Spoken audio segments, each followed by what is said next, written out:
Manabozho in the Fish's Stomach by Anonymous. One day Manabozho said to his grandmother, "Noko, get cedar bark and make me a line whilst I make a canoe." When all was ready, he went out to the middle of the lake a-fishing. "Mishinamagwai, kingfish," said he, letting down his line, "take hold of my bait." He kept repeating these words some time. At last the kingfish said, "What a trouble Manabozho is, here trout take hold of his line." The trout did as he was bid, and Manabozho drew up his line, the trout's weight being so great that the canoe was nearly overturned. Till he saw the trout, Manabozho kept crying out, "Wadihi, wadihi." As soon as he saw him, he said, "Why did you take hold of my hook, essa essa? Shame, shame, you ugly fish." The trout, being thus rebuked, let go.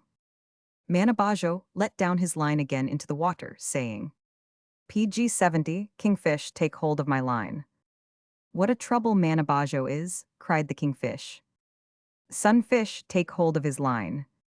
The sunfish did as he was bid, and Manabozho drew him up, crying as he did so, "Wadihi, wadihi," while the canoe turned in swift circles.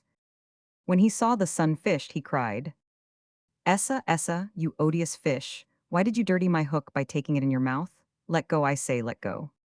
The sunfish did as he was bid, and on his return to the bottom of the lake, told the kingfish what Manabozho had said. Just then the bait was let down again near to the king, and Manabozho was heard crying out, "Mishinamagwai, take hold of my hook."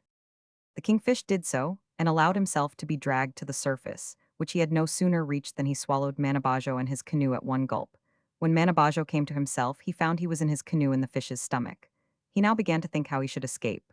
Looking about him, he saw his war club in his canoe, and with it he immediately struck the heart of the fish. Then he felt as though the fish was moving with great velocity. The kingfish observed to his friends, "I feel very unwell for having swallowed that nasty fellow Manabozho." At that moment he received another more severe blow on the heart. Manabozho thought, "If I am PG 71 thrown up in the middle of the lake, I shall be drowned, so I must prevent it."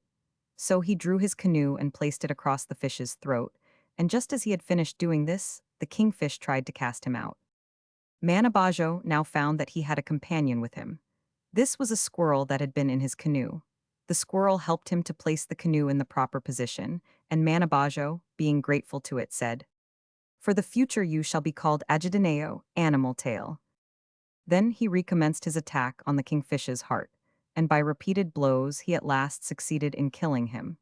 He could tell that he had effected this by the stoppage of the fish's motion, and he could also hear the body beating against the shore. Manabozho waited a day to see what would happen. Then he heard birds scratching on the body, and all at once the rays of light broke in. He could now see the heads of the gulls, which were looking in at the opening they had made. "Oh," cried Manabozho, "my younger brothers, make the opening larger so that I can get out."